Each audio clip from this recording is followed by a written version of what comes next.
Hi, I'm Evanjelin Elchmanar, Miss International UK 2021 finalist, and you're watching the Pageant and PJs podcast.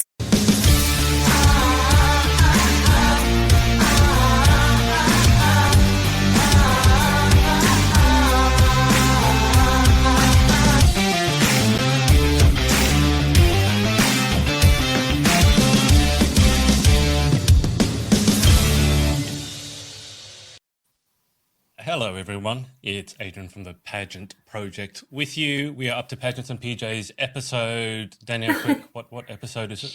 I've lost count. 76? Let me... I think. 76.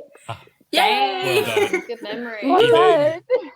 That was your... That's your, like a pageant pub quiz that you've passed. Well done. Evangeline has a point. Woo! Next week then will be 77, which is ironically my house number, so hopefully I won't forget that one. But our special guest for today is Evanjelin Elchmanar, who is a Miss International UK finalist and competing. Wow, I can't believe I'm about to say this. Finally competing in a couple of weeks or a few weeks. I know. Evanjelin, super exciting. how are you going? Oh my God, I can't believe it's just gone by so quick. Like, the last time I spoke to you was probably a year and a half ago, and I can't believe how time has just flown by. But now it's just becoming a reality, like, it's happening. And I've just been organising bits and bobs. I just had a photo shoot yesterday with Charlotte in my final evening dresses, so that was very surreal. And I've been working on some organisations and, like, some charity work. So I've created a new blog called Art That Tells Our Story, which is to create a platform for pageant girls to share their stories to inspire, to educate, and to spread awareness through art. Yeah. Amazing. Let's dig into that. So Ariana has said beauties and Rachel Lee has said, hello guys, missing you all. Evangeline, I miss you, girl. Can't wait to see you in 18, 19 days. And I forgot that because I have COVID brain. It's not just the International UK finals. It's a Miss Pageant Girl UK finals the UK as well? Pageant Weekender. So it's UK National Miss, the Miss Pageant Girl UK pageant as well. So a lot going on that weekend. Is this the one that used to be the UK Power pageant? Yes, but now we're not doing grand. Sorry, I need some water. There's no grand, there's no intercontinental. So it's just international. Pageant Girl and then UK's National Miss are two ones that Holly has created. Okay. Yes. Amazing. Now, Evangeline, that blog you just mentioned, is there a website for it or is it an Instagram? What is it? Currently, I've just created an Instagram, but there is a website that will be coming soon. So it's just a link on my... What's the Instagram handle? Art That Tells Our Story. So it's recently created. Tells Our Story. It's on my Instagram, like on my bio as well, where you can click on my main Instagram. I think I found it here. All right, so I'll show everyone. So if you're watching, you can give it a follow and check it out. This is the one here, Evangeline, right? Yes. So it's pretty new, but I've got a lot of stories to share, so I'll be posting them throughout the week as well. So stay posting, stay tuned for that. This is Lana, who's a tennis player. So I shared her story of how she uses her sports to inspire people. So that's like, I feel like this is a great platform to share our stories and just to get to know one another. Amazing. Okay, so Art That Tells Our Story. Go give that a follow. Now, when I did interview Evangeline, first off, you were in Canada. You were in a different country. Secondly, I remember that you booked it for 3 a.m. Yes, I still made it though. That's dedication. So that's dedication. Why did you book it at 3 a.m? Why did you want to do an interview at 3? I think when I clicked 3, I thought it was 3 p.m. So I had everything organized. I was ready for the day. And then I just got a notification from you on email thinking, I was like, is it 3 a.m? But I quickly got ready and I made it. So that was a proud moment. It's something to just laugh about now. But it's just Did you get an early night or did you just stay up? I just stayed up. I had it all nighter. You must have been like... I was actually okay, wasn't I? I was awake, I think. Oh, you were great. Because I was fine, I think. Yeah, I just had a coffee and then just went on with the interview. So excited to be on an interview that you were full of adrenaline. I mean, I imagine afterwards you must have just collapsed because it would have been like 4:30 in the morning. Or did you just keep going to the next day? I just kept going for the next day. Because, like, for me, like, even for big events, probably like Miss International UK, I'll probably not sleep the night before because I'll just be thinking about all these things, like what's going to happen. And then by the end of it, it'll be already morning and then you have to go in. So, yeah, that's just... Get that sleep. You got to rest before the pageant. Early night. I'll sleep after. Danielle, you're one to talk. Get an early night, get some sleep. Resident insomniac. Well, before pageant, I do my very best to get an early night, just because I just want to look fresh. And I always make sure that I book hair and makeup, not like the really early slot. So I managed to have Joanna and Kirsty at I think I had Joanna come into the room at 7 o'clock and then Kirsty at 8. So it wasn't too bad. Whereas it was some hair and makeup appointments, it's you've got to be in there for 4 a.m. or 5 a.m. I'm like, no. I need that extra sleep. I think I had an early makeup day, probably 5:30. But I was awake. I was fine. I was just sleeping. I'm like, can you do working the magic? Can you do my makeup? That was literally sleeping in bed. Oh dear me. That's where I get my sleep. It sounds like you. Sorry, Adrian. It sounds like you don't mind losing sleep. Me, on the other hand, You need you're getting old, Giselle. You're getting old, as we call Grandma Giselle. I'm already not getting old. I'm already there. No. Before I forget, I have to. I need to be able to find Giselle's music video. I want to show that. Before we do that, I just want to, Danielle, I remember before you won your title of Ms. Galaxy UK that, speaking of getting an early night's sleep, but you hadn't done your paperwork or your appearances folder. I arrived and we were running around finding you a printer cable so you could print the damn thing out. So in terms of, get an early night's sleep, be prepared. I mean, I got sleep. And we got the wire and it happened and I was able to print off. And you know what? That stress paid off because I won Miss Publicity. So that printing was well worth it. And that stress was well worth it because I got the award. That's good. When I won Miss Teen Great Britain, I think the night before I was also doing my platform and my folder too. So, yeah. It's a key to success. It is a lucky charm. Leave it to the last minute. Don't do that. Being a procrastinator is a lucky charm. Yeah, you all guys go, that's a key to success, but don't do that. Don't do as I do. But it worked for me, but don't do it as I do. No. Stressful situations with Miss Eco International when we did the finals night because we had our eco dress and some girls' makeup wasn't done in time, so we were behind schedule, but I was already dressed because I did my own makeup, so I was already dressed, ready to go backstage, and I had a newspaper dress on, and it started in the middle, the little skirt part just started to tear. Just straight up in half. You need someone to glue her before everything. Glued. We stapled it on everything, sewed it on everything. My mom was more panicky than what I was, so no guys, rather just don't. If it's made of newspaper, what can you do? I mean, there's nothing. Stick more newspaper you can do. Get today's newspaper and just start pasting today's news. Anyone got today's newspaper? Yeah, magazines, book covers. Help me. Oh dear. Surprisingly. What do you call it? Safety pins, I think. Safety pins were mine. That was my hero that night. Yep. Yeah, that's what everyone always carry a ton. Yep. There's always a pageant mum that's got 1,000 safety pins in her handbag somewhere. So that's me though as well.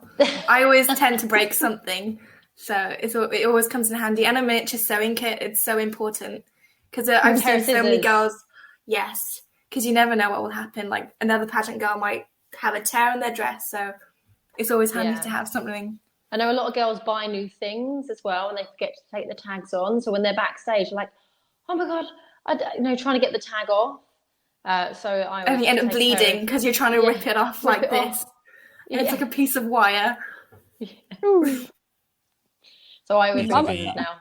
Hidden secrets of pageant girls. Yeah. I know The checklist. The two things that have been drummed into my skull, because I've heard them so many times. One is safety pins. The other one is hairspray so that you don't slip in your shoes. Those are the two things that I know. Not hairspray for your head. Hairspray. But your shoes should fit you, so you shouldn't need to spray skanky hairspray in your expensive shoes. So just buy shoes that fit, that you don't slip in. Or talc and powder your feet if you get sweaty feet. I've heard like people put the gels, the soles. I've never done that myself. I just go through the pain, hardcore. Oh, but hang on. So for everyone listening, to be fair, I've just realised we have a trio of dancers on tonight, don't we? So all of you three know how to walk, know how to move. So it's hardly fair for us normal people who might not know how to, the 1-2 shake step. it.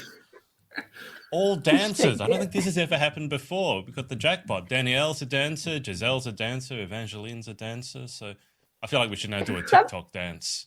Sometimes it doesn't work in your advantage.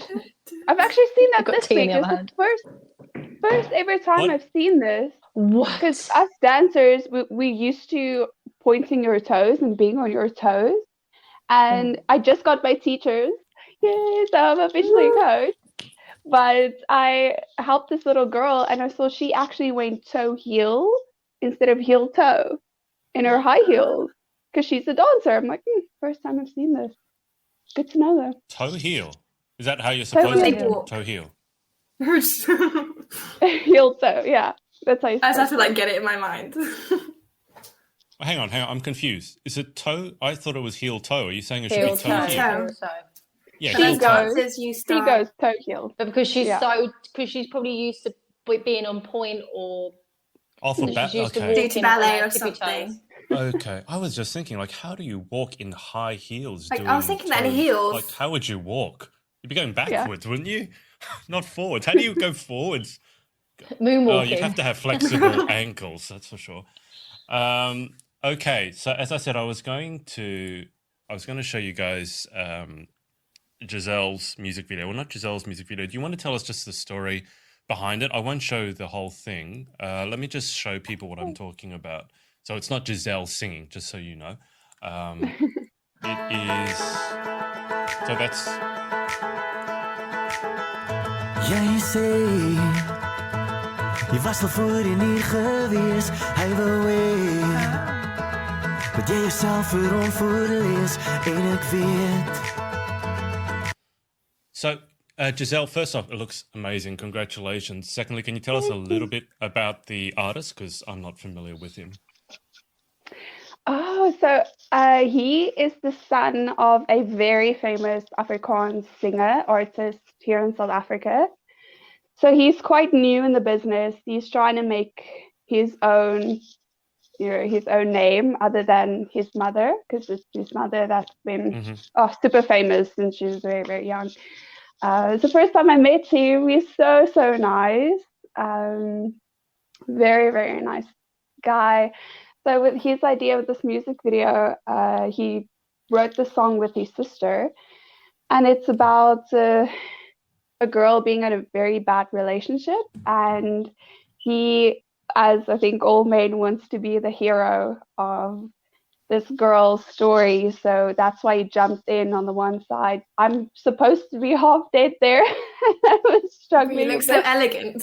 Thank you. It's like you're floating in the water. I was struggling. Now and then you can see a bit that I'm struggling, but so it's supposed to be half dead. He jumps in, swims to me, grabs me, and that's when I start awaken, and we go through this whole journey, and you'll see the what do you call that? Like a fabric that's there gets lighter as we go on till it's white and pure. And then we jump out of the water. So he saves this girl from this bad relationship. And the word verlore in Afrikaans means lost. So when she's kind of lost in this new relationship with him now. Did you kiss? Oh, so You look gross. like Ariel. I don't know why my hair was so red. I don't know. You literally look like Ariel, Little Mermaid. It's good though. Yeah. I'm going blonde again, so good timing. That was good timing. Wow. I don't know. Beautiful. How long did it take you to shoot this? Because obviously you're underwater pretty much the entire time, and you can't do that in one take. So how long did it take you, like from beginning to end, to shoot this? Was it one day? It was one day. So they shot his solo shots. He shot in a different day. Separately. The day after.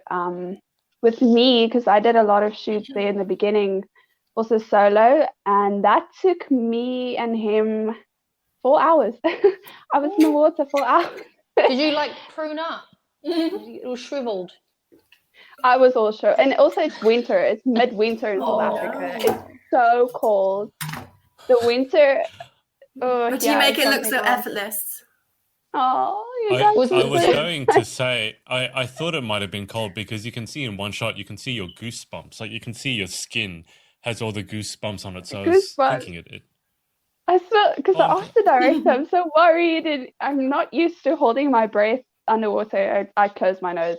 I'm very, I've never trained myself that way, so it's still told the director. I literally have to go underwater like this. Always. It wouldn't have been a very good look for the music video under the water like this. Just edit it out after. One of those nose things. Yeah. I still told them, like, can we make this work? I had to wear that in school when I had to go swimming because I could not hold my breath underwater like that. Yeah, exactly. Very, very fashionable. The clothes peg on the nose. So that looked amazing. I'm glad you explained the symbolism behind it because it makes sense. Because obviously it's not in English, so I didn't understand what he was singing about. I don't think there are captions on it. But now that you explained it, it's like, yeah, that actually does make sense. It's so weird for me because I understand everything. It is so weird that to think that other people just have absolutely no clue. I wasn't even sure what language it was, to be honest, because it sounded. If you listen to it, I'll just play it again and just listen to the words. Let me skip a bit. Dis 'n prys om te betaal, maar gereed. Want dis die sleutel tot my val. Kyk na my. So that's Afrikaans, is it, Giselle? Yes, Afrikaans. It's got interesting sounds. Like there was one where it's like the German, that like a German mix, like Arabic. Yeah, I was thinking like Arabian. That's a it's beautiful. It's a beautiful language. I've heard somewhere people think like the Afrikaans accents and all of that is one of the sexiest languages in the world. I was quite surprised. I'm like, okay. Well, German is not up there. Good on time. Yeah, whenever it's always the joke. Like if there's a sexiest accent, it's French, right? They always say it's French and like French love songs, and they always talk. Danielle, it's subjective, obviously, but the joke Spanish. Is if you take or Spanish, if you take a love ballad, and try singing it in German, it doesn't quite work. On the other hand, I can't remember, it was a UK comedian. He was saying like if you want to do death metal, I've not listened to death metal. I think I might have listened to a song or two, but he said it almost has to be in German. Yeah, I can't remember to get that power. Yeah, and then he started actually performing it. I think it was Joe Bailey. I think that's his name. Is it Joe Bailey? It's a UK comedian. And he actually started performing it on stage, and he just made up random German words, like German-sounding sounds, and then he can play the guitar. And he's German right. gibberish. I mean, yeah, as comedians. Sounds interesting. But Giselle, just remind me, how many official languages are there in South Africa? We have 11, but there is 11. That's the official ones, but there are branches from a main language, and then there's different branches of it. So we have a lot. Right. So you yourself, you're obviously bilingual then, at least. I can speak 2 languages, and then I'm learning my third. Ooh. What's the your third? third? It's you guys are going to be so disappointed. It's not South African though. It's Spanish. Oh. I'm trying to learn Spanish too, to be fair. Yeah. I've never made it Oh, past the big really? point. Though. Evanjelin, you should be learning Japanese, babe. I do know. I'm pretty good with basics. Mhm. So, Give like, us some throughout my life. Japanese. Oh, let's do it. So, konnichiwa, watashi wa Francia Evanjelin Elchmanar desu. Yoroshiku onegai shimasu. Watashi kodomo no koro kara zutto Asia byunka ni kyoumi ga arimashita. Yeah! That's insane. I literally was always obsessed with Japan because of anime. Like, I grew up with Tilda Brothers. So, like, even now, I'm, like, pretty obsessed. Like, have you, like, watched Demon Slayer? Have you heard of that? No? The new anime? I'm just exposing myself now. She's exposing the inner nerd. My inner nerd. But yes, I like always That's loved Japan, amazing. so it's my like I'm like beginner level in Japanese, but I do want to like be able to communicate more fluently. That's like one of my goals. That's amazing. Thank you. It's on my bucket list. Like Japan is just so fascinating. Yeah. Like the culture there is just so rich. It's definitely one of those. Like there's a lot of pageants around. But to go to international and go to Japan, that is such a special experience. Obviously, It's very prestigious. Exactly. There's a lot of pageants that happen out in America, and there's a few that like happen dotted around Europe. But to go to Japan, that's a real experience. For sure. Hopefully, fingers crossed. Yeah, one step at a time. Yes. There, speaking of Japanese culture, because that's also on my travel list, because I really want to experience that. I'm not sure there's any other country that I want to visit for the culture per se. I mean, South Africa sounds amazing, but I do want I've said to go to South Africa. I've said to Giselle multiple times, I don't want to get carjacked. Like I seriously am worried about my safety in South Africa because I've heard stories, like shocking stories. I think it was Benedict Cumberbatch or some famous actor got carjacked and put in a boot in South Africa. So I've heard that and been scarred. But in terms of Japanese culture, there is a show on Amazon Prime, if you guys have that. And it's James May from Top Gear yes. going through Love Japan. James May. I literally watched that all. Yeah, and there's so much. It's so fascinating. So Evanjelin has seen it. There was one part where he was in a giant robot, speaking of anime. And when I say giant, I mean the size of a building. And it was, you control it. And it even had guns and things like that. And he was fighting this other girl that was in another giant robot. And then all these rituals around the tea ceremony. Tea ceremony. For example. Tea ceremony. And I love that. I'm not normally a giant stickler for tradition, but for some reason I love the Japanese rituals. And they're so polite. That's unfailingly polite and respectful. I was watching a couple of Japanese tennis players yesterday on YouTube, and before they faced off, they're at the net and this. Yep. And then when I was in Hawaii, I came across a Japanese couple. And as soon as I said I was a tennis coach, I think they see that as coach or teacher, they immediately started bowing because I'm a coach or teacher. And I was like, oh my God, like no one's ever, but the kids certainly never bowed to me. Yeah, but I love that. Now do you expect it everywhere you go? Yeah. Yes, someone Red go, carpet I'm a rolled tennis out. coach. I wish. People bow to you. I didn't get that in the UK, did I? No red carpet. I'm very disappointed. But yeah, they're so respectful, and I really, really like that. But I just want to clarify, Danielle and Giselle, have you ever watched any anime? Yes. Which have? anime? Okay. Yes. Oh, there's different types. Does Pokemon count? Have you heard of Studio Ghibli? No? You're missing out, honestly.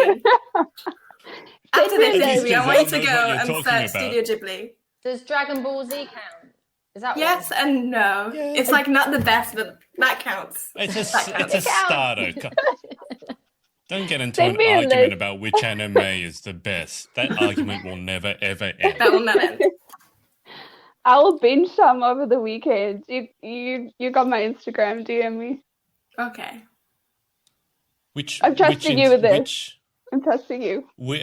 Okay, so for a beginner, an anime beginner, I'm not quite a beginner, but I haven't watched a lot. I've watched a couple. Where's a good place to start? If not Dragon Ball Z, because I know that's a bit cliche, where would you start, Evanjelin? I think everyone should watch Studio Ghibli. It's a production, so it has like movies like Totoro, Howl's Moving Castle, Spirited Away, and just like the music, like it's very classical music, and it's like the origin of anime. So I feel like, have you watched Avatar: The Last Airbender by any chance? So that originated from Studio Ghibli, like they found ideas. Not Avatar, the blue movie. people. Not Avatar, the blue people, no. No. Because The guy with the arrow, the build. I was interviewing someone, I can't remember who it was, and I thought she was talking about, she asked me, have I seen Avatar? And I said, yes, and I was thinking the blue people. I realized she was talking about Avatar: The Last Airbender, which is completely different. And apparently they made a movie of that, and she thought the movie was terrible. It's so bad. Yeah. She said literally, we pretend that doesn't exist. Like that didn't happen. I don't know, I didn't watch it. Okay. That's good. Just don't watch it. Just don't go there. It doesn't do the anime justice. But yes, if you were to watch anime, I say watch the Studio Ghibli productions. Because I play piano as well. I love the melodies of the music. So I've been learning during COVID-19. I've been just practicing piano and ukulele as well. So music is just an unusual one. Yeah, that's one of the new hobbies I picked up during lockdown. I like that. You really utilize your time. My other half he plays is it Ghost of Tsushima. It's a game, and it's from Japan, and it's got classical music in it, and he listens to that to go to sleep, and so I can overhear it. So I've been listening to that. I listen to classical music all the time. Japanese music in general is just so calming. So yeah, I'll check it out. Yes, thank you. You've picked up the ukulele. It's an education. Do you know what ukulele means? No, I don't actually. Do you know what it means? Ukulele, if I'm correct, I remember correctly, it means dancing flea. Because the way your hand has to move. I've actually got my ukulele here. But play us a tune. Yay! In these nails. Oh yeah. Okay, don't play us a tune. Don't break a nail. Oh, that'd be painful. It's not that. I just don't think you can function. It's been 2 years since I've got my nails done, so it just feels so weird. I got my nails done at the weekend as well. I went for brown. Look at that. It's been so long. It's been so long since I've had my nails done. It's been so long that I've had them long. I've never had them this long in a while. So it just feels weird to do stuff. You've got claws now. I can't do the long thing anymore because I went to a store and I dropped some change, and I just got it done. So you still have to figure out how to use it. You have to kind of scoop. You got to use both hands and just. Well, I couldn't, and I struggled. I couldn't pick them up, and this old lady, this elderly woman, came up to me and she said, "You girls with those long nails, it doesn't work." And she just had a little rant and went off, and I'm like, "I thought you were gonna help me." No, she didn't help you. She just wanted to hate on my long nails, and then she walked away. So I didn't do the long nails anymore. No.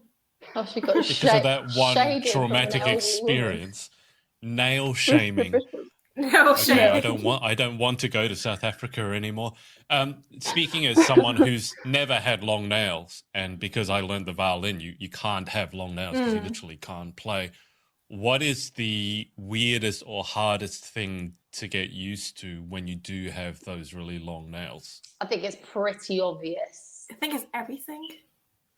Going to the bathroom is a bit Oh. of a challenge. That's what I was thinking of. It'd be like, there's a chance, yeah. You kind of have to do this everywhere. A little.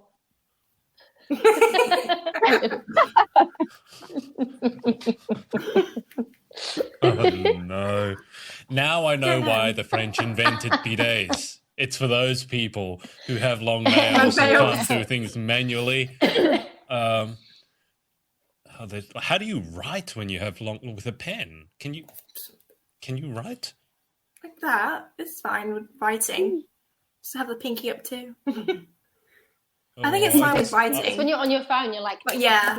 Tappy, tappy, tappy. As soon as you get your nails done, you can't really type like this. You've got to kind of just do this and just look all sassy as you type. But every time you get your nails done, with it? Oh no! If you had to hold anything, you couldn't, because I'm thinking tennis. Like your nails would dig into your own palm, so you can't. I think the other day I went to the gym, and it was the first time I've ever been to the gym with nails. So that was an experience, like holding the weight and just doing this. And like it just digs into your own hand. So I'm not going to do that again. Yeah. Yeah, right. the people that have like that extra long nails. Like how do you do anything? It must be so debilitating just having like, like the ones with the long curly ones. I've never seen anyone have that, but... Yeah, that's not terrible. I wouldn't say that's my style. I would be terrified that you get it jammed in a door, though, and then it would rip off. And I know Danielle's talked about nails ripping off. It just sounds horrible to me, like the thought of a nail getting torn or split. It's just... and like, then, when it's split and you get it caught in your clothes... Yes, it's like when you get it caught in your hair and you have like a piece of hair in between your nail. That's the worst feeling. When you're washing your hair and you're like, your nails are a little bit crusty. And you literally just like this. You're like, ooh. Yeah. That's what I'm dreading. I'm probably going to get them off soon because I do not want to go through that. As soon as they like start cracking around the edges, that's when you have to go get your infills. Well, I mean, you can't play any musical instrument with them on. So if you like your piano and your ukulele, you certainly can't keep the long nails. If I try and play now, so if I try to play, it's not bad.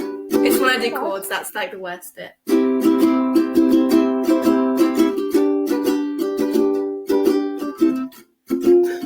It's gone now.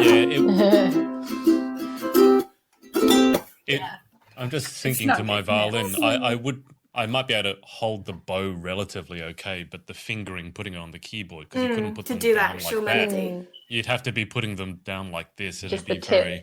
Like with your fingers. That's why I always have short nails, and I have quite an aversion not to long nails like Evanjelin has, but when people don't cut them and they've just grown long, and especially guys, and they don't keep them clean and they go yellow, or they're a smoker. And I just see that, or toenails, it's the worst. When someone takes off their shoes and you just see these yellow, crusty toenails. Giselle, are you? Dry, crusty feet. I'm a very imaginative. Oh, yeah, same. Oh, you don't need to imagine. I can show you some. I can bring it up on Google if you want. I'm sure I can bring up like dirty toenails. But when I see that, it's just like, it's gross. Like, of all the like personal grooming habits, cut your nails unless you actually want them long and done well. Although I got to say, I'd rather have them done fake than I don't have to grow them and then just have them taken off, because it would just be a lot easier. So, Evanjelin, why don't you catch us up with what you've been up to? I mean, you mentioned at the beginning that it's already been like a year and a half, and we're still in the same pageant because of Corona. Why don't we go around the room and catch us up with what's been going on? So, Evanjelin, what's the last 18 months been like? We did have a pandemic. I don't know if you noticed. But yes. So. Tried to like block that out of my life, but it was a reality. So I was in Toronto, Canada for since beginning of January 2020. So I've been studying at Taft, which is an acting school in Toronto, and I actually got that from doing pageantry. I was called to do that, and that was a great experience. And I've been also doing some charity work in Toronto as well. During lockdown, I've been getting back into cooking, and my mum was a former chef, so she's been teaching me how to cook.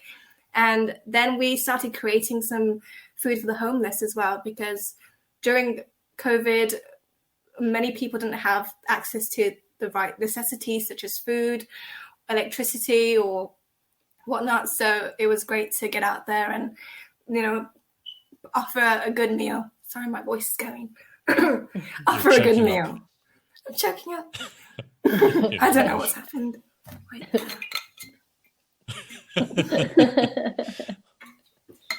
You're not used to talking anymore.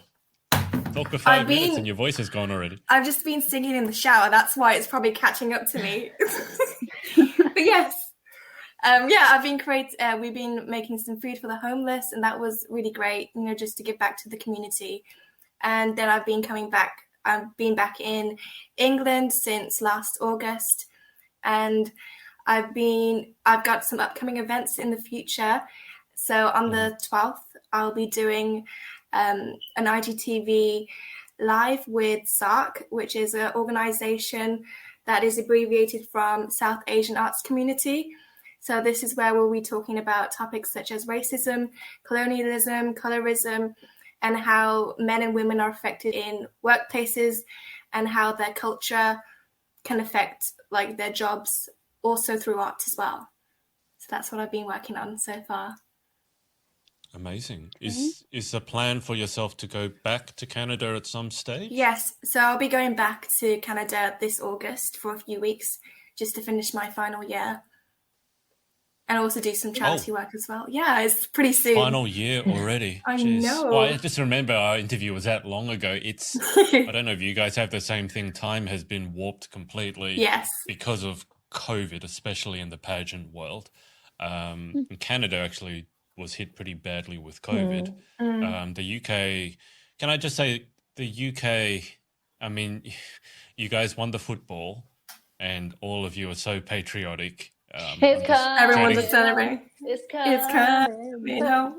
It's coming. Can I just say, I like how when you win something, it's we won, but when your team loses, it's they lost. It's like what the hell did you do? You got drunk in a pub. We won. They lost. But what got me worried was I'm hearing the COVID numbers in the UK, even though you guys, the percentage that's actually vaccinated, the cases are still going crazy. And then I saw the football crowds. And That's you know what football crowds are like. I was just like, I'm confused. Is there a pandemic? Like, you're literally looking at it going, hang on, was that before COVID? Because that's a lot of people in one place. But with this, and I mentioned this because I'm still in lockdown. Like, I'm under stay-at-home orders in Sydney. Giselle was saying that in South Africa, what's the conditions at the moment? You guys are in, another lockdown as well, right? Yes, so we're going into a strict lockdown again, but not as strict as in the beginning because our economy would just not be able to handle it. So the naughty corner, which is the one province, is completely locked down, which I'm in at the moment. So it's your fault. It was you. You did it. Yeah. You guys, you know, this troublemaker. So now it's, if you do a gathering or anything like that, you can go to jail. Very serious. We are in our third wave, so it's pretty serious. Oh dear. Okay. Do you know what strain it is? Do you know what the numbers are? Oh, I've lost count because every day it's just more and more and more. I think they said it's about 2,000 new cases per day. Is that correctly? Okay. And it is the Delta variant. I looked it up. Okay. Which is the one that we've got over here and is super contagious. Just to give you guys perspective, I mean, if it's 2,000 a day in South Africa and in the UK, I've heard of tens of thousands. In Australia, we're panicking because we had 30 cases in Sydney anyway, 30 new cases yesterday. So to give you an idea of, compare, contrast and how seriously Australia has taken it. And because we have the Delta variant, we're cutting our international arrivals in half. I didn't really know we had any international arrivals, but apparently we do. When the government announced it was cutting the international arrivals in half, the flight, for example, and this was in the news, the flights to the UK were one way, were like $5,000. One of them now, $30,000. No. In a time span of like 1 week, it went from $5,000 to $34,000 one That better way be in to the first UK. class, and there should be like gold plates in my champagne at that price. That's cattle class, and that's one way. Which, when you pay that much for it, you will only be going one way because you can't afford to come back. Surely you can get a private Crazy. jet for that price. Exactly. Oh. No, I wish, but 34,000. I mean, the thing is, it used to be 5, which already is like when I went to the UK last year, it was 2 and a bit. Now, because of COVID, it's 5.5, and now because of this, it's now 30. Buy a car for that. I think that's trying to scare people off from buying a ticket, I think, and from leaving the country, right? Well, yeah, and the crazy people will actually buy it. Oh, yeah. If COVID has highlighted anything, it is the presence of some crazy people in the world. Speaking of crazy people, in the UK, my question is, has it gone completely back to normal? Because it looks like it kind of has. I feel like UK is just given up because the people at the helm, people in power, are constantly breaking the rules. So if they turn around and say there's another lockdown, there will be uproar. Because even the people in power can't even stick to the rules. Who was that guy? Who was that one guy who snogged someone? Your health minister, wasn't it? Yeah. He was a health minister. He couldn't even abide by the rules. Yeah. Well, he was married as well. And the woman he was kissing was also married, I believe. Not to each other. And then they were caught snogging on CCTV, I assume. And now he's... I mean, I got to say, like, just because he did that, which is very wrong, doesn't mean the advice he gave was wrong. But I can certainly see that if someone like him is giving advice to you as to how you have to stay at home and not leave home, that it doesn't come across very well. But this is, again, why I'm so glad to be living in Australia, because we don't have that sort of nonsense where one of our people is telling us one thing to do and then they're doing completely the other. But...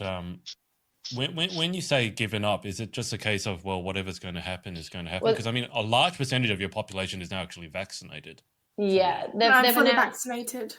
They've announced now that everything, the 19th of July is Freedom Day, basically, and it's down to the individual to decide whether you want to wear a mask or not. It's not mandatory anymore. So it's going to be completely down to the people.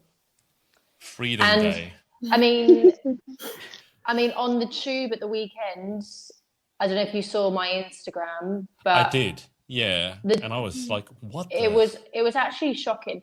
I mean, the football hooliganism, not hooliganism, but like the banter and the singing is always like good fun, and it is a bit of a laugh. But you know, as someone that was encased in a capsule with people that weren't wearing masks, sort of singing, spitting at the top of their lungs. I know they want to have fun, but it wasn't the most respectful thing to do. We were talking about Japan, and obviously the Olympics are coming up. Good luck, Sarah. Sarah, she just got her Olympics kit, which is amazing. I can't believe I know an Olympian. But they did say for the Tokyo Olympics, I don't know if this has changed, one thing they're going to do is the crowd can't cheer or yell, because apparently that's one of the best ways of spreading the virus. The mask is not so much to keep you from catching it. It's more to stop you, if you have it, from spreading it. And it's weird because you tell the Japanese that, and I just have this assumption they're going to do it. Like if the Japanese people are told to do something, they'll be respectful of it and they just won't do it. And then I saw your Instagram story, Daniel. I'm like, it was in the tube. That was in the tube. They're yelling and singing, which, like, if I wanted to spread a virus, that is exactly what I would do. I would put them in a confined space and get them to sing at the top of their lungs. And it's still mandatory to wear your face mask, but there wasn't anyone enforcing it. They weren't wearing masks. None of them They were were singing. And it wasn't just in that one tube, because obviously I had to change in London. Obviously, you've got to change all the stops and everything to get where you want to go. But every single tube that I went on, including the one home, people are on there singing, dancing, celebrating, which is great. They're having a good time, but at the same time, like, you should really be following the guidelines. I mean, in that stadium was, 2 heirs to the throne. William and George were there, and they were all watching it maskless, and they're just not taking it seriously anymore. It's just. I think it was when your health minister was caught snogging. I think a lot of you guys just went, oh well, if that's it, had enough. Just gonna do whatever. I actually saw it all now, because there are people that don't take it seriously and who take it too seriously, because I've seen a video. I don't know where this was. I don't know where it was, but a guy was sitting. I'm taking on by a pub or so, and he was sitting, and the video started zooming in to behind him. There were 2 people making out, but with their masks on. What? So I don't know I don't know the logic of that. Yep, it was just like a mask. That's got to be a setup. It wouldn't be French kissing, would it? I mean, with a mask on. Well, you'd be surprised. The video was very detailed. They really went for it. Unless you cut a hole in the mask, in which case there's not much point wearing a mask. I think I've heard everything now. The one question I do have, and this is a good question, is at what point, because Australia, the one thing we're not good at is the vaccination rollout. We've been very behind. Now the question, and now we're rushing to do it because we're having this outbreak of Delta. But the question is, at what point, what percentage of the population needs to be vaccinated before you don't respond with lockdowns anymore? And Australia keeps talking about the UK as saying, well, even though I think you guys have I think it's 60% fully vaccinated or something. Like, it's an amazing percentage. It's really high. But there's still a lot of cases going around. There's at least 3 people I've seen on my Facebook in the past week have been doubly vaccinated and still got COVID. You can still get COVID even though you've been vaccinated. Which is That's what some people think. Like, if they have the vaccine, you can never get it, but you still can. You can still get it. You just don't feel the side effects so bad. That you're protected in that sense. Exactly. You can still get it, and you can still spread it. That's a really important point, because I think a lot of people didn't understand that. And apparently even I didn't understand that. Vaccine.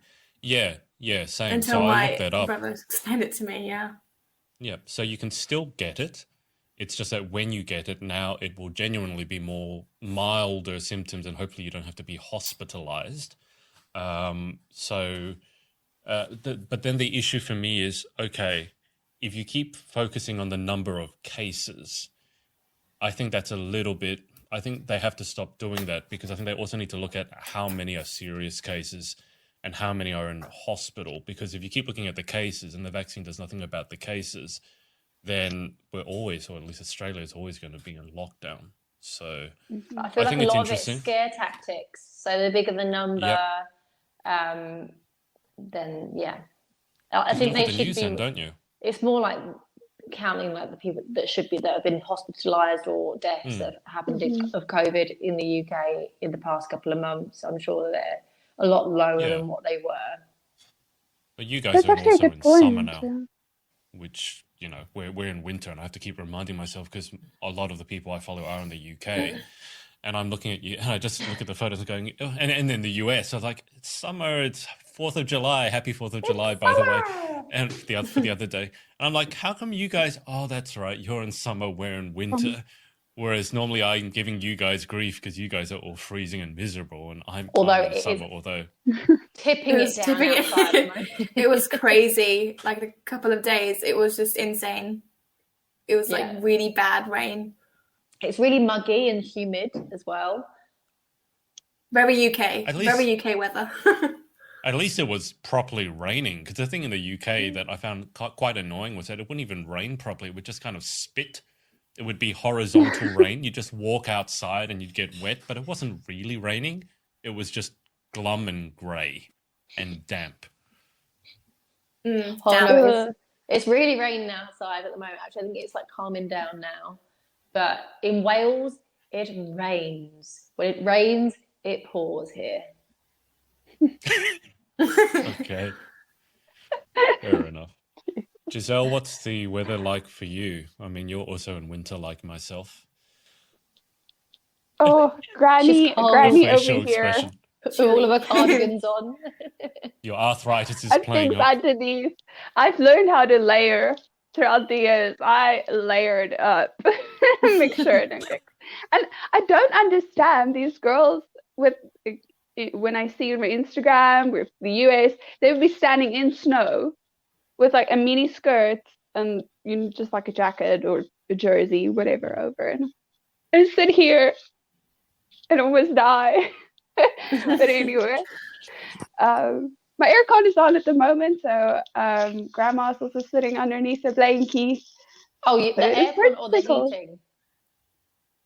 Oh, so okay. So hot. The Yeah, heating I'm through so the used aircon. to. Oh yeah. Yeah, South African That stuff, sounds- so aircon. So Sorry, you want to guys. put the aircon on? Sitting under the blanket with the air conditioning on. With It's the like air- people who have to turn the heater on to eat the ice cream. It's like, I'm cold, but I'm going to eat ice cream, but I'm going to sit in front of the heater, so that's okay. Yep. I'm like, wow, so confused.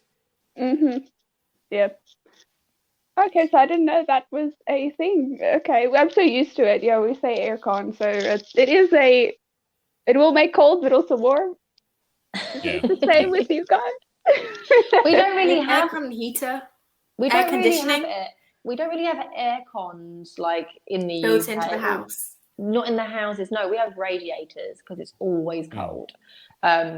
So yeah, my house has quite a few radiators, and I didn't realise how quickly my house heats up. I literally changed up the heating within like 4 minutes. The entire house was like steaming up.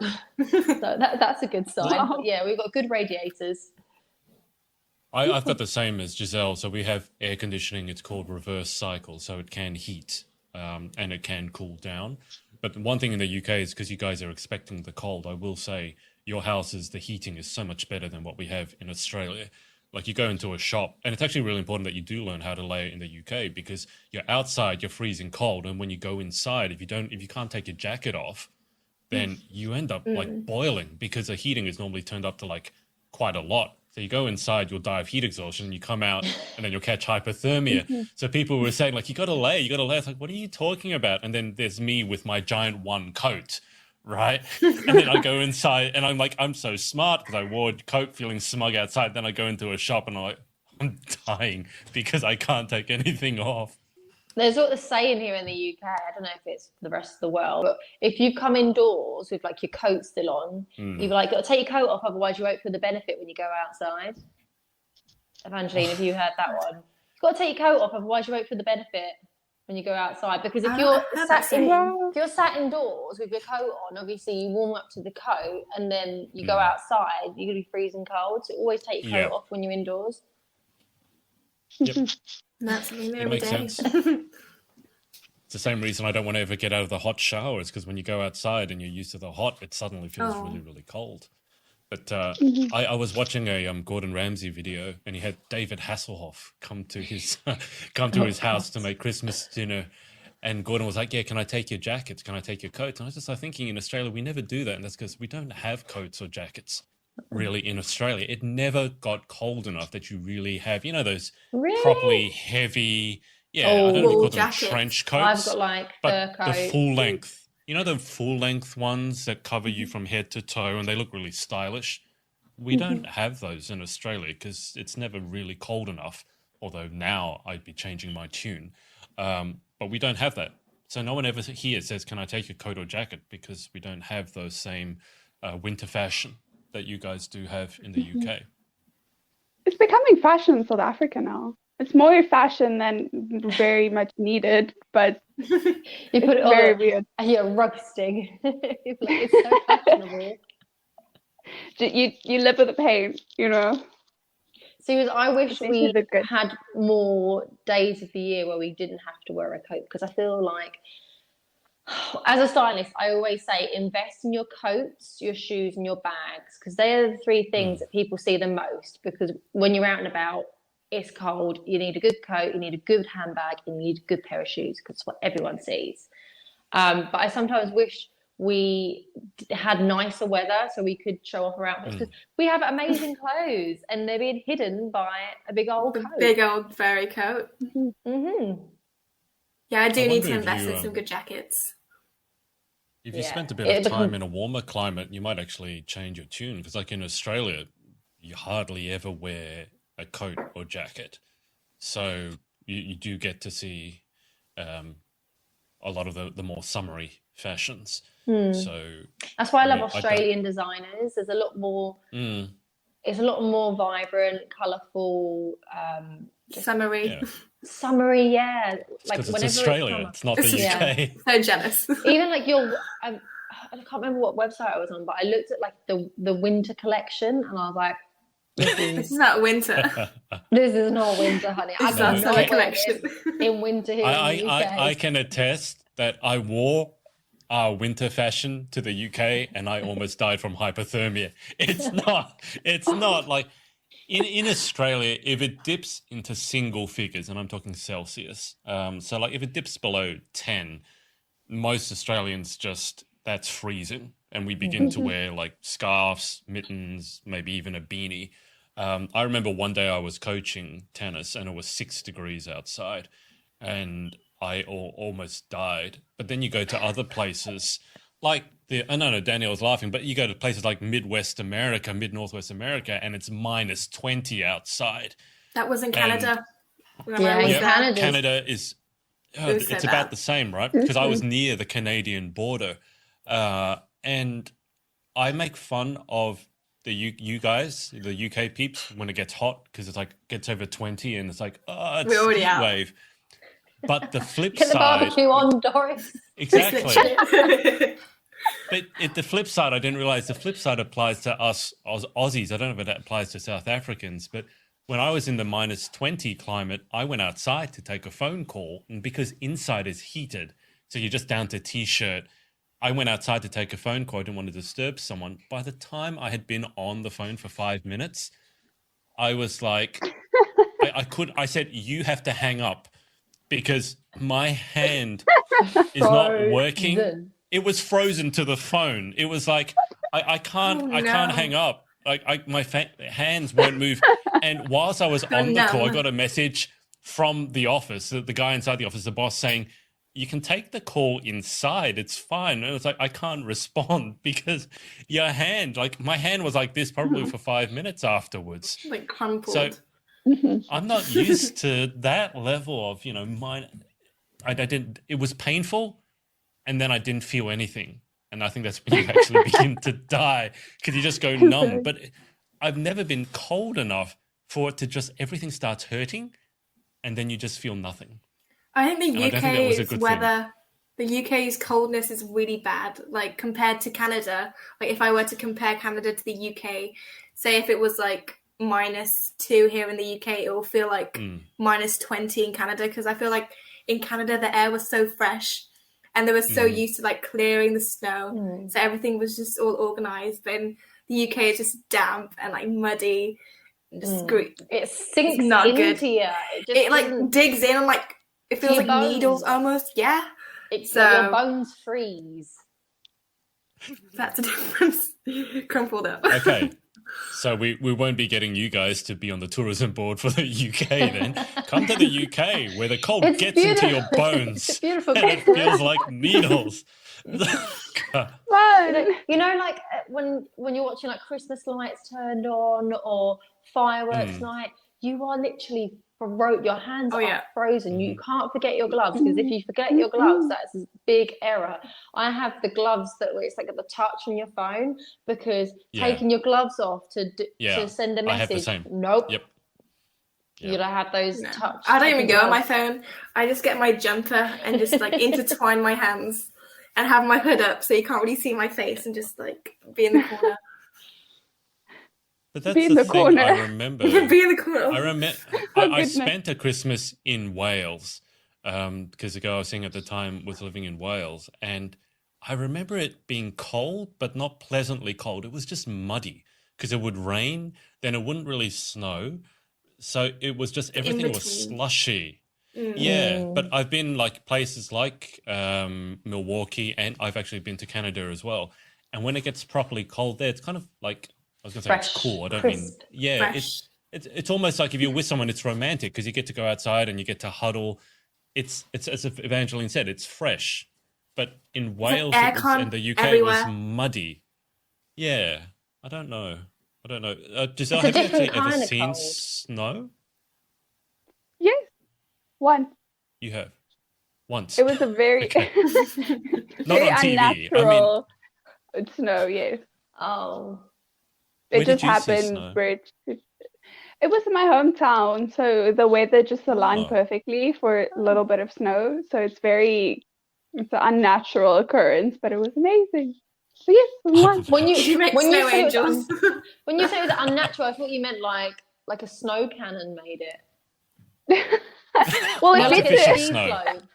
Fake Fake snow. I have snow. been to a Artificial place snow. like that, so if that counts, then I've seen it twice.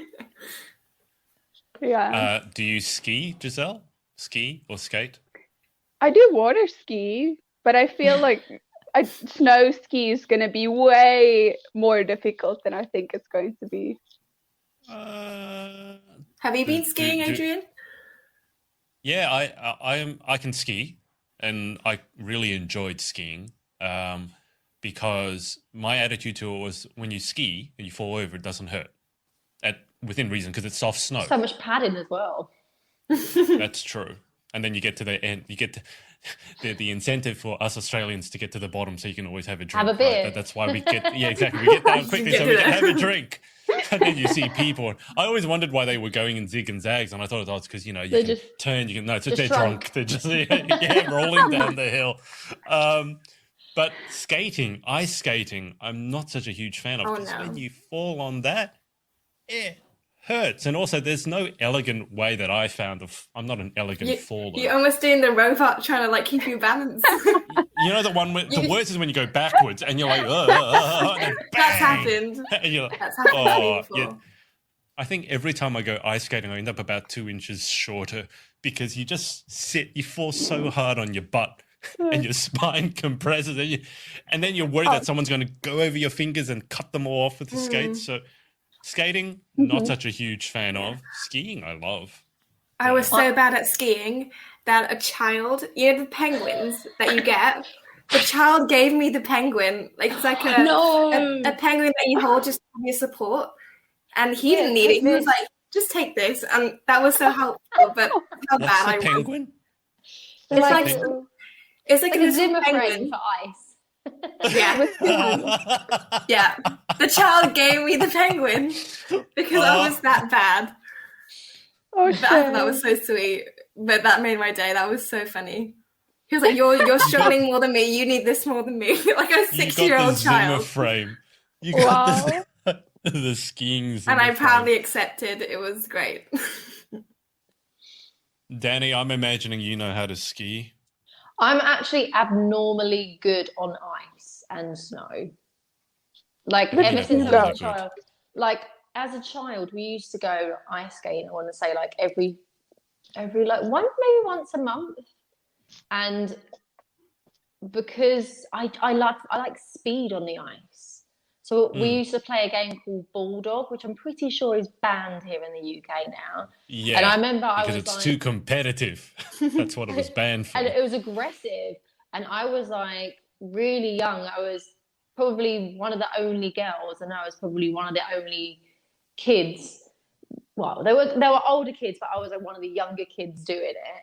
And the speed, I could just get to the other side really, really quickly because I don't know. I just used to dig my what they called speed skate blades, and just blast through it. So it takes me like 5 minutes to get my feet on the ice skates. Once I'm there, I'm blasting it round. I've never been so good at doing like the tricks or anything, but the speed on the ice, I've got the speed. Skiing, I'm pretty good at skiing. Used to go like every year. Love my skiing. I would love do want to go to skiing.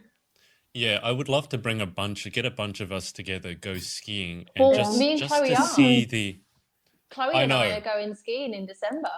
Yeah, I know. There's a Don't few talk of to me us. about it because Oh, she then take wants me me. with She you. wants me to go, Come. but I don't think I'll I be wanna able go. to travel. It's a festival, so it's like a skiing festival. So there's like acts on. Just think like Coachella, but on snow. So that's That basically sounds what so we're cool. going to. Right, I'm coming too I- then. Yeah. It's, I think I'll it's like fit in the a 15th. suitcase. Yes. We'll bring you It's- Giselle too. I'm trying to remember where it is. I think it's in France. I think it's in France.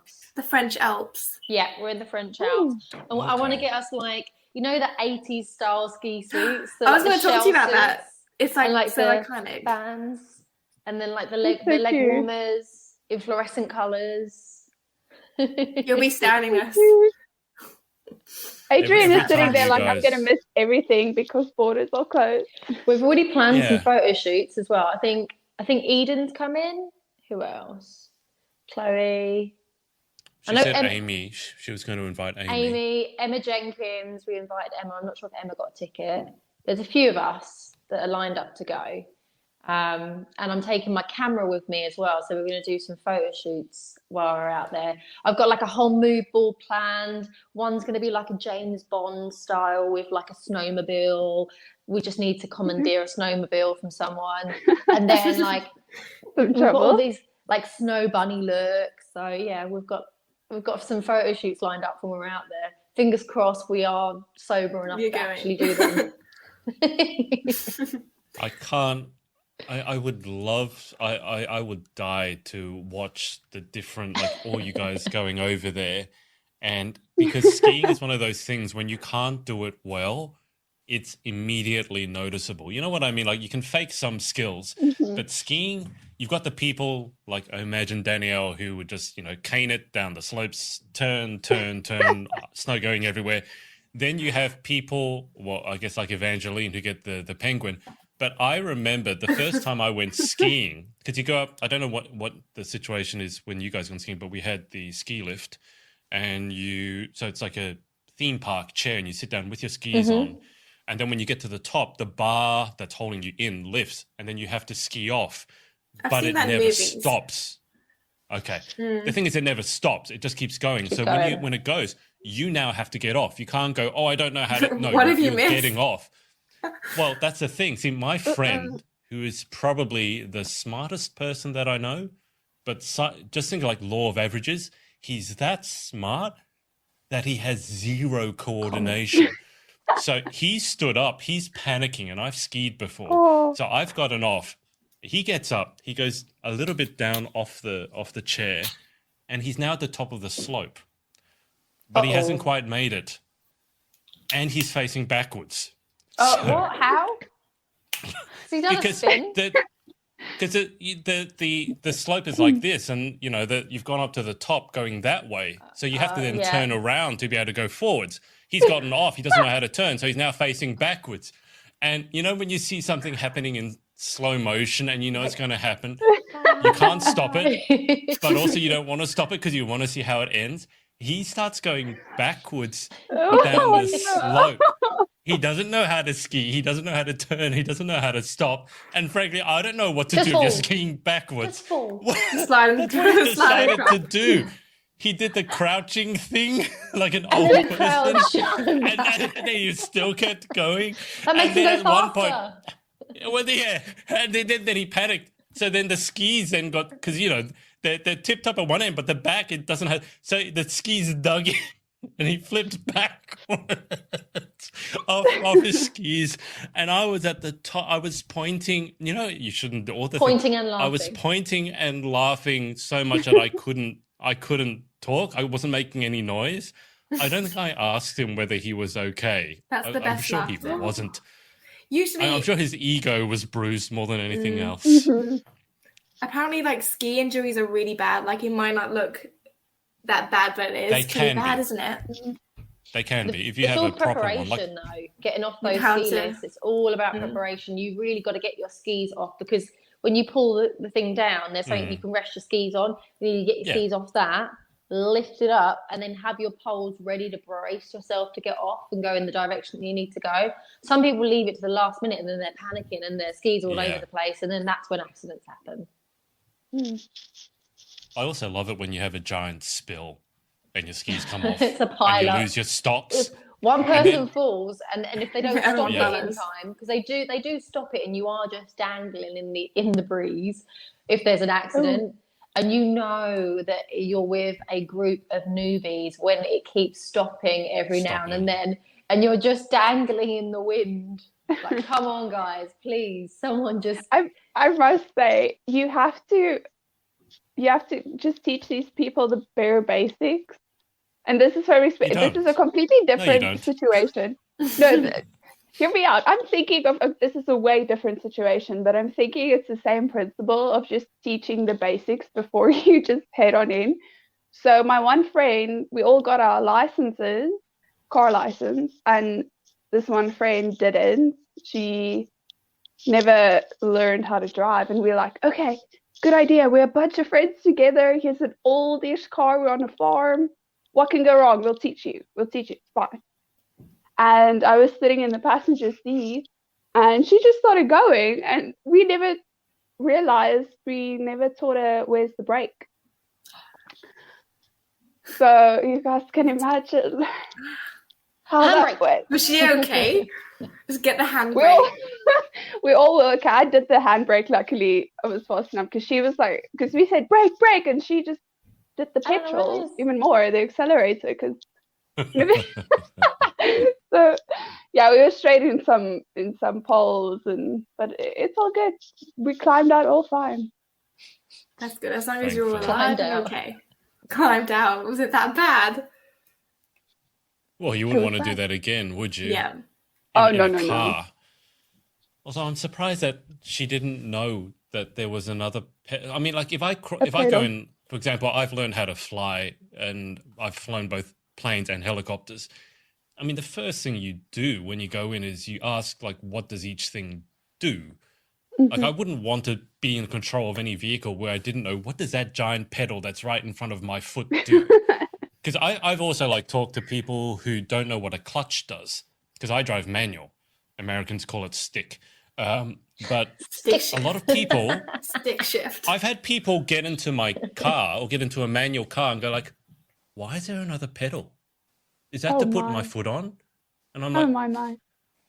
No. Because you don't... We have to learn manual here. Like, you can take an automatic test, but you can then... If you've done an automatic test, you can only drive an automatic car. Whereas it's better to do manual. In the UK, it is standard to learn and do your test in a manual car.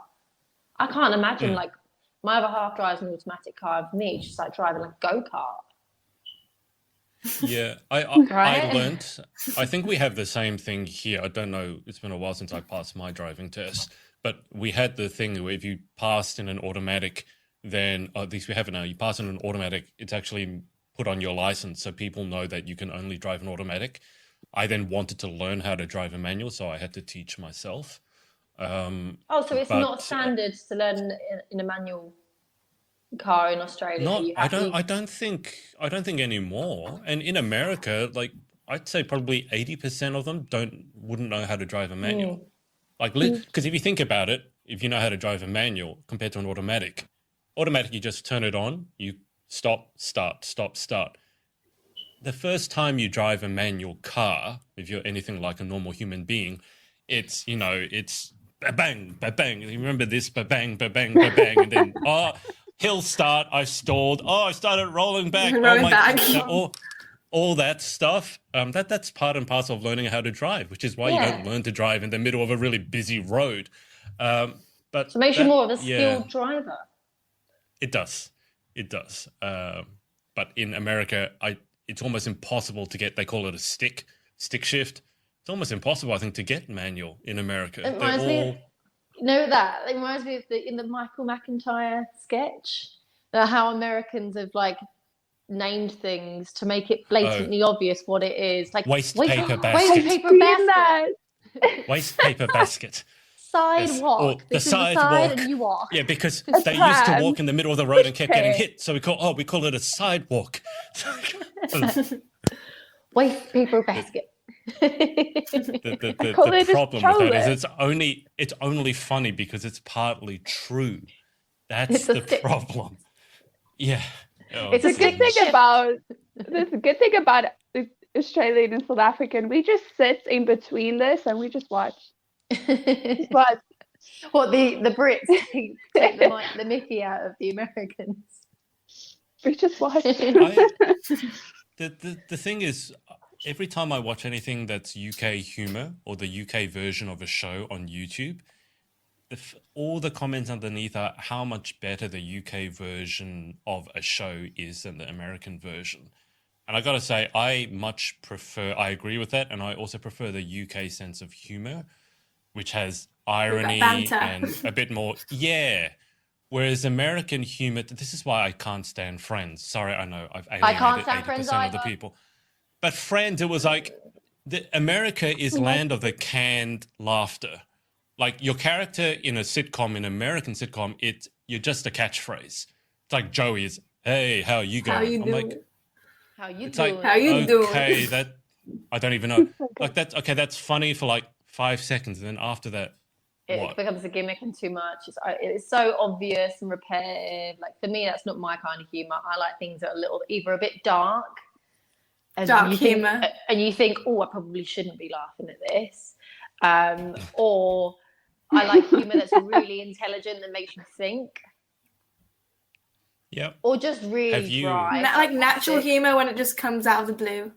Yeah, like it's quick authentic, quick wit. Yeah. Yeah, if you hang around me, then you'll see a lot of dark humor and things that probably shouldn't be said, because that's my type of humor. But speaking of black, like dark humor, have any of you seen The Boys, that superhero show that's on Amazon? Mm-mm. Okay, This if one you Chloe's want dark, and I've seen, because she put me onto it. I'm trying to be the best Chloe I can be. If you ever want, I've seen it. if you ever, we buns. If you We ever want to understand my sense of humor, watch The Boys. It's like a dysfunctional superhero show. Evanjelin, you might enjoy it because you like anime. But there's one scene in particular where it's a parody of Justice League. So there's a guy in there who's like Aquaman. So Aquaman, his superhero power is speak to fishes, which is the worst superhero power ever. But this guy can speak to fishes. So he's gone, his name is the Deep, but he's lost it because they're all dysfunctional. And he's stolen the dolphin from SeaWorld because he wants to rescue her. So he's driving in this, like he's escaping from the police with a dolphin in a sling in the back, and the dolphin is hung up. And he's chatting to the dolphin and saying some really inappropriate things because the dolphin is being really inappropriate because it's The Boys. It's playing the Spice Girls' If You Want to Be My Lover song, right? Now imagine this. It's playing that song. The dolphin is saying inappropriate things, and then a police car comes in front of him. He slams on the brakes, but the dolphin is in a sling. So the dolphin shoots forward, and it goes in slow motion. Meanwhile, you're hearing the Spice Girls song slowed down.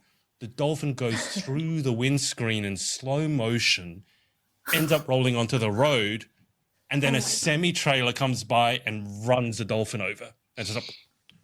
And he's there. That will make me cry, not laugh. Sat there. I have not laughed so hard in such a long time. That scene, in terms of humor, it's so perfect. Then there was another scene where it's again him. And I don't know if you guys go and get live lobster, right? It's a thing in America. I don't know if it's in Canada. But you can go to the fish market to get a live lobster. So he's at the fish market and he's talking to the lobsters, and he strikes up a conversation, becomes friends with one of the lobsters. So he decides, I'm going to take it home.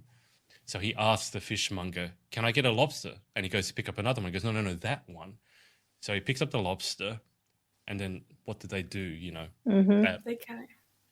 And again, that happens to him, and then you just see a close-up of his face, and the poor guy just gets like...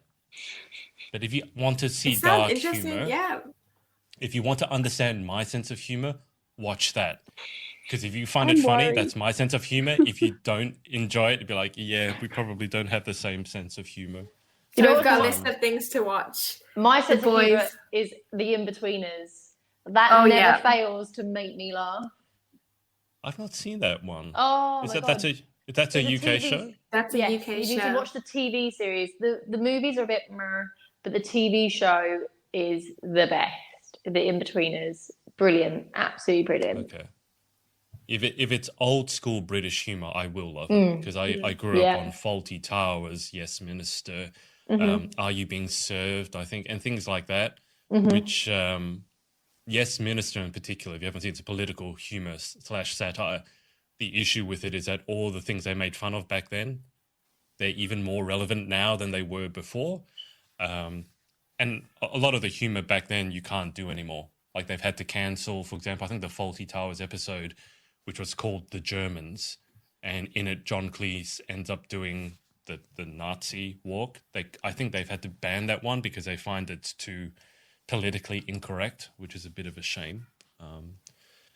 But anyway, that's Giselle. I think you should watch The Boys and then tell me what you think of it, because I reckon it's going. You're going to be shocked. You won't be able to watch it. I really want to watch that scene that you described now, the one with the dolphin. I think I'm going to watch it afterwards. Okay. I can show you it afterwards. It's on YouTube and it's been watched a lot. Of course it has. I'm gonna have from you. We've all got something to watch after this. Yeah, Studio Ghibli. I have some cartoons to watch just to get these images out of my head. So I'm gonna watch The Boys first, and then Studio Ghibli, and a bit of In-Betweeners. You're sorted. You're sorted for the whole. All right, so I'm going to show you guys this clip, but I'll show it to you after we get off air. I can't show it to you now. Before we do that, Evanjelin, just quickly, I guess, I mean, it's only, 2 or 3 weeks away from the pageant, so you've been in the lead up to this for almost 2 years, so how are you feeling now? I'm just really excited and grateful that I'm able to compete, finally. So, yeah, I'm just preparing for a couple of weeks, getting last-minute bits and bobs. I do want to talk with you, Danny, about some outfit ideas, because I do like last minute changes through outfits for the final. So yeah, we'll talk about that after. But yeah, I've got some upcoming projects. So on the 10th, I've also got a art workshop that I'll be doing with some children. So we'll be having like a creative day where we can paint. So that'll be great. So yeah, keep your eyes peeled for that. And on the 13th, I've got a special project that I'll be announcing then. So yeah, everything's coming together. Finally. After a long time. I hope it all goes super well. Danielle and Giselle, any exciting things coming up over the next week or so? I'm probably going to get some bedside tables for the house. Ooh. That's as exciting as it gets. No, I've got a few clients lined up, very exciting. A lot of my clients are starting to have their photo shoots now, so really excited to get their images back. I actually need to start putting, because I've had lots of clients do their shoots, put their pictures up, tag me in it, but I haven't actually put anything on my social media yet. So I need to really work on my social media. I also need to work on my website as well. So yeah, I've got a long old list of things to do, as well as sorting out the house and having a normal 9-to-5 job. So that's about my life. I'm actually going to get in the studio this weekend as well. I'm going to actually practice my walk, because I haven't practiced my walk in over a year now. So we'll see if I'm a bit Get rusty. that music going. Strut your stuff. I feel like it's like riding a bike. Exactly. I mean, look, all three of you being dancers, because I work with a lot of dancers with tennis, a lot of them were dancers as well, and I would watch the rhythmic gymnasts and the gymnasts practice all the time because they're right next to us. I have a feeling like if you're a dancer or a gymnast, walking for you is like, you can't lose that skill. I'm not sure you can actually teach it. The level of walk that a dancer can do is just, like, I could never do it because I'm not a natural dancer. But I can't imagine you guys find it difficult. Like, it'll come back to you, be like the skiing. 5 minutes, I've gotten back into my rhythm. Yeah. For us normal people who aren't dancers, it's a lot different. But you guys don't have that issue. Some people might think it's easy, but it's not. Just to make it look natural.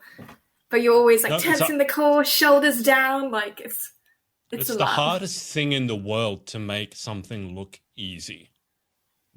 Hands down. Anytime anyone can make something look effortless and easy.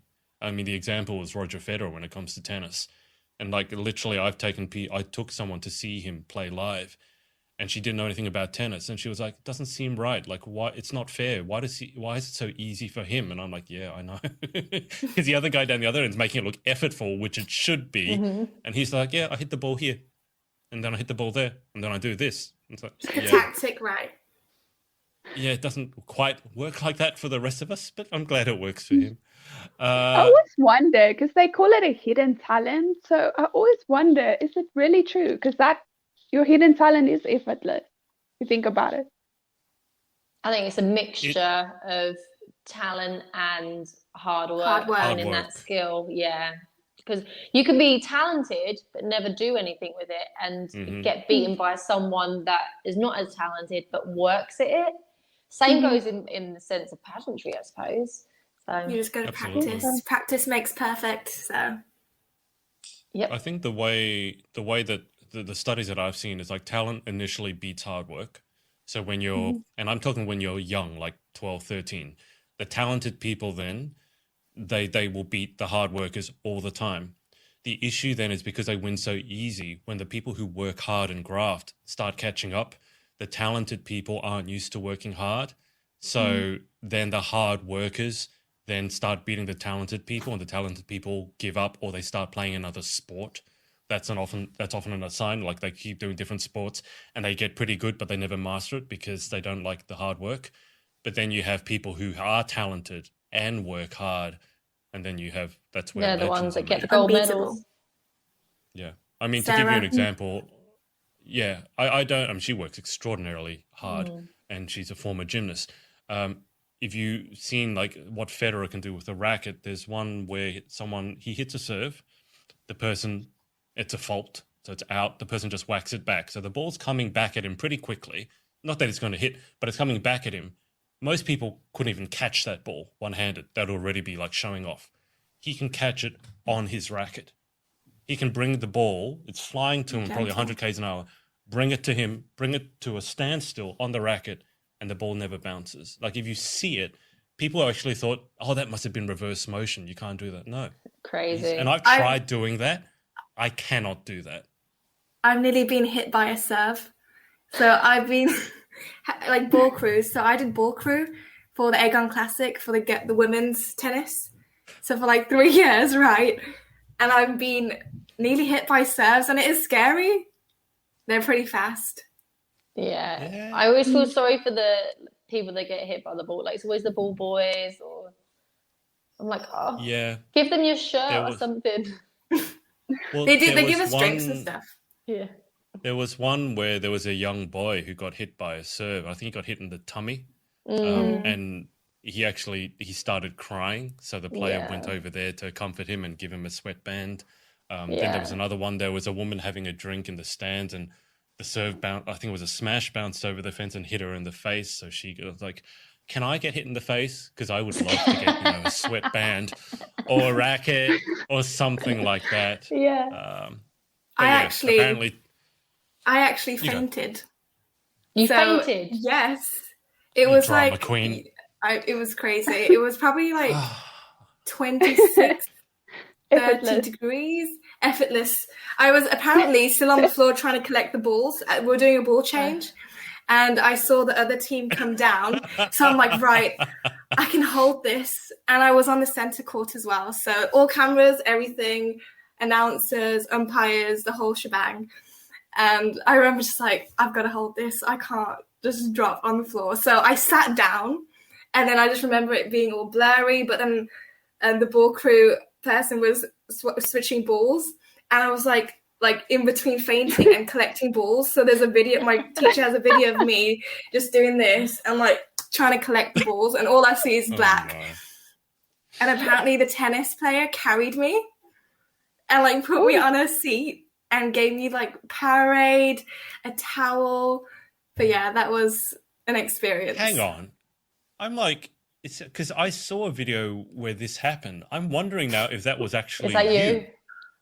There was a girl who kind of semi-passed out, and then the player carried her over to the side, put her on a bench, propped her legs up, gave her a drink, made sure she was okay. I'm just thinking, was that actually you? Oh my God, do not search I need to look that up. I need to look that up, and I'll send it to you if it is. Okay. But that quickly, Evanjelin, hilarious. since you've been on Ball Crew, can you remember how to show that you don't have any balls? Like you don't have any tennis balls? You have to show us. You do this. And how do you pass the balls to the player? Like that. And then you do this to show. Yeah. That you don't have any. Yeah. Sometimes they make you roll it to the other side because some players are very. Show us your roll. Show us your roll. You gotta roll it smoothly, right? Yeah. Get down on one knee. You gotta do that. Get down on one knee. You won't be able to see me then. But yeah, I think I'm pretty good. The worst is being on the net is when you have to run all the time. I just love being in the back.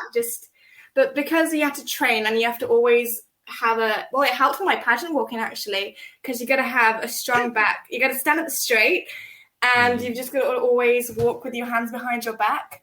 Yep. So, like even after Ball Crew, like I started to walk like that everywhere I go.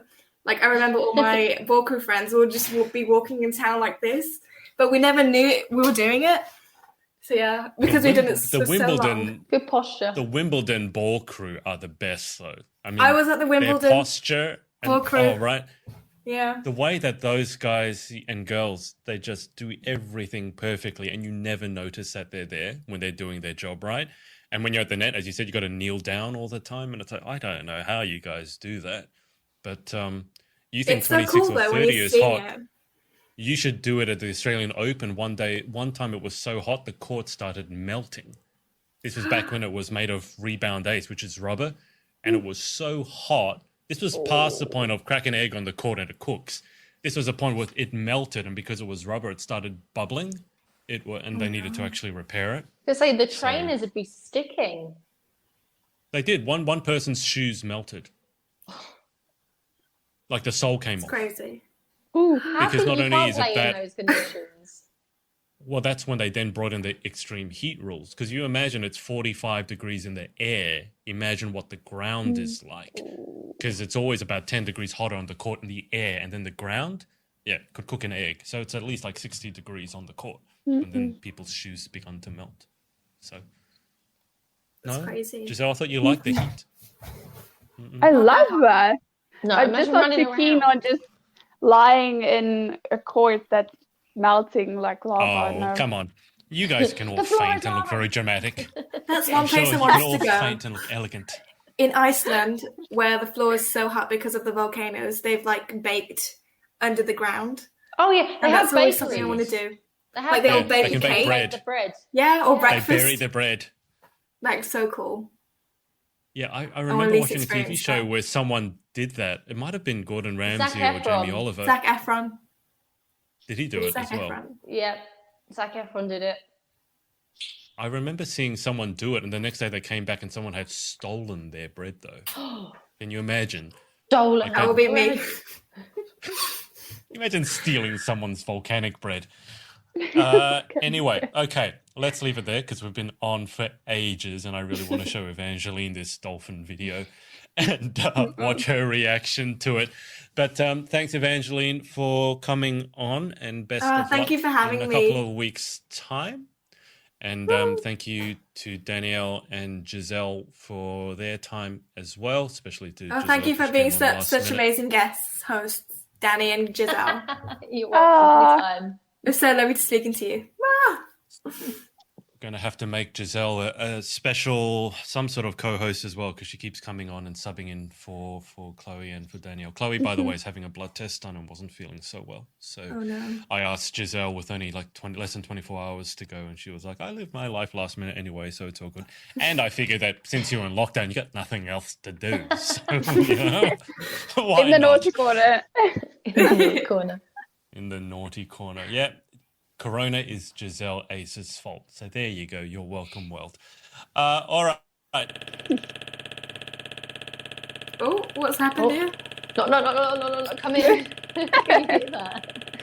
Sounds like Woody the Woodpecker. Oh my And he god. was And of course- acrobatic. Is he back? Made it almost through an there we go. entire episode Ooh, without any anything glitches. going wrong. Okay, let's leave it there. Just had to happen.